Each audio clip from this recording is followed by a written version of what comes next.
విశాఖ జిల్లా గాజువాక 68వ ward Akkireddypalem railway track సమీపంలో నివసిస్తున్న పేద కుటుంబాలకు వెంటనే తాగునీటి కనెక్షన్లు పునరుద్ధరించాలని వైఎస్ఆర్ కాంగ్రెస్ పార్టీ గాజువాక నియోజకవర్గం సమన్వయకర్త తిప్పల శ్రీనివాస్ దేవన్ రెడ్డి రాష్ట్ర సంయుక్త కార్యదర్శి గుడివాడ లతీష్ డిమాండ్ చేశారు. ఈ సందర్భంగా వారు మాట్లాడుతూ అక్కిరెడ్డిపాలెం రైల్వే ట్రాక్ సమీపంలో సుమారు 150 కుటుంబాలు గత 40 సంవత్సరాలుగా నివాసం ఉంటున్నాయని, ప్రజల అవసరాలను దృష్టిలో ఉంచుకొని 15 సంవత్సరాల క్రితం అప్పటి కార్పొరేటర్ గుడివాడ అమర్నాథ్ అభివృద్ధి కార్యక్రమాలు ప్రారంభమైతే స్థలాన్ని ఖాళీ చేస్తామని, ఇండిమినిటీ బ్యాండ్లు తీసుకొస్తామని, 45 నీటి కనెక్షన్లు మంజూరు చేస్తారని, అనంతరం ఎమ్మెల్యే తిప్పల నాగిరెడ్డి కార్పొరేటర్ గుడివాడ అను సహాయంలో మరో 25 నీటి కనెక్షన్లు మంజూరు చేయించారని, ప్రస్తుతం కూటమి ప్రభుత్వం అధికారంలోకి వచ్చిన తర్వాత ఎటువంటి ముందస్తు సమాచారం లేకుండా అధికారులు అన్ని నీటి కనెక్షన్లు తొలగించడం ప్రజలకు తీవ్ర ఇబ్బందులు కలిగిస్తుందని అన్నారు.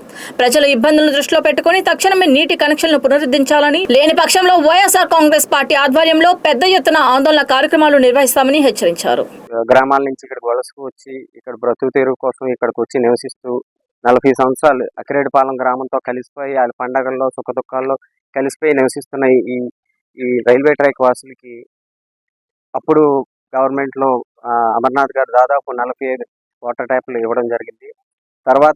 ఆ తర్వాత మళ్ళీ వైసీపీ గవర్నమెంట్ వచ్చాక నాగిరెడ్డి గారు, అనుష గారు ఎమ్మెల్యే కార్పొరేటర్ అయిన తర్వాత దాదాపు 25 వాటర్ ట్యాప్లు కానీ లైట్లు కానీ అనేక సదుపాయాలు ఏర్పాటు చేయడం జరిగింది. తర్వాత మొన్న కార్పొరేషన్ అయిన ముగిసిపోయిన మరుసటి రోజు నుంచి ఈ ట్యాప్లు బంద్ చేయడం గల ఉద్దేశం ఏంటో మాకు అర్థం కావట్లేదు. కానీ ఇక్కడ ఏదైనా డెవలప్మెంట్ ఉంది, లేకపోతే రోడ్డు వస్తుంది, లేకపోతే రైల్వే ట్రైన్లు తిరుగుతాయని ముందుగా చెప్పి ఆపేస్తే ఓ విధంగా ఉంటుంది.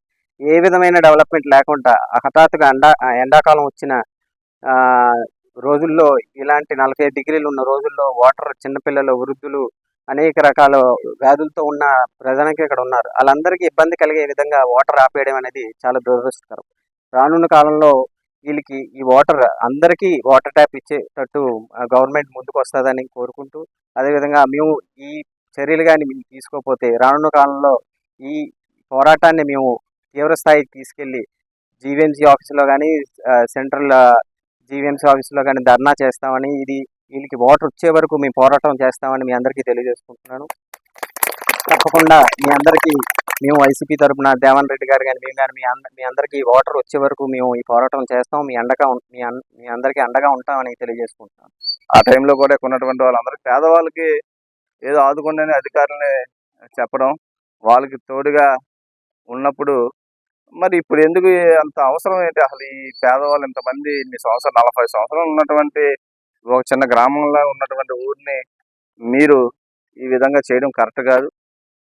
దీని మీద మీరు తక్షణమే స్పందించి వాళ్ళ కనెక్షన్ ఇచ్చి మీరు ఏం చేస్తున్నారు రాబోయే రోజులు ఈ ప్లేస్ వీళ్ళందరినీ ఇక్కడి నుంచి తీసే ముందు వాళ్ళకి ఎక్స్ప్లెయిన్ చేసి కొంచెం సమయం ఇచ్చి వాళ్ళకి ఒక నివాసం ప్రాంతాలు వాళ్ళకి నివాసం ఉండడానికి ఏదో అవకాశం కల్పించినటువంటి ఏమైనా ఉన్నాయనుకోండి, ఇంకా బ్యాలెన్స్ ఎవరైనా ఉండిపోతే వాళ్ళు కూడా కల్పించి, ఇప్పుడు ఏముంది ఈ యొక్క హౌసింగ్ స్కీమ్స్లో వాటిల్లో టిట్కో ఇల్లు అట్లా అవకాశం వచ్చింది అనుకోండి, వాళ్ళకి వస్తే ఏముంది మిగతా బ్యాలెన్స్ ఎవరు ఉంటే వాళ్ళు కూడా అవకాశం కల్పించి ఆ హౌసింగ్ స్కీమ్ వచ్చినప్పటికీ కూడా కొన్ని ఇంకా వాటర్ ఫెసిలిటీస్ లేక, ఎలక్ట్రికల్ పవర్ లేక చాలామంది ఇంకా ఇంట్లో దిగలేదు.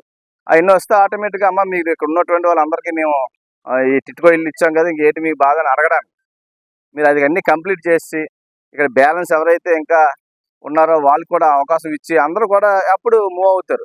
మీరు ఆ విధంగా చేయండి, తప్పులేదు. ఆ విధంగా చేసి ఇక్కడ డెవలప్మెంట్ ఏదో చేస్తే ప్రాబ్లం లేదు. తప్ప అమాంతంగా తీసేస్తే ఈ రోజుల్లో ఈ పేదవాళ్ళు ఎక్కడికి వెళ్ళి బతకగలరు?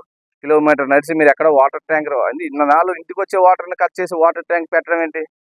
ఇవన్నీ కూడా ఒక విధమైనటువంటి వాళ్ళని ఇబ్బంది కలిగితే మనకి ఏం లాభం వస్తుంది? అధికారులకి ఏం లాభం వస్తుంది? ఉన్నటువంటి నాయకులకి ఏం లాభం వస్తుంది? మాకు అర్థం అవట్లేదు. కానీ దీని మీద సీరియస్గానే తీసుకొని మీరు రాబోయే రోజుల్లో మరి దీని మీద మీరు స్పందించకపోతే మరి వైఎస్ఆర్ కాంగ్రెస్ పార్టీ తరఫున స్థానిక నాయకత్వం అంతా కూడా రేపు జీవీఎంసీ ముందు ధర్నాకి అందరూ ఉన్నటువంటి స్థానికులతో ధర్నా కార్యక్రమం ఏర్పాటు చేస్తాం.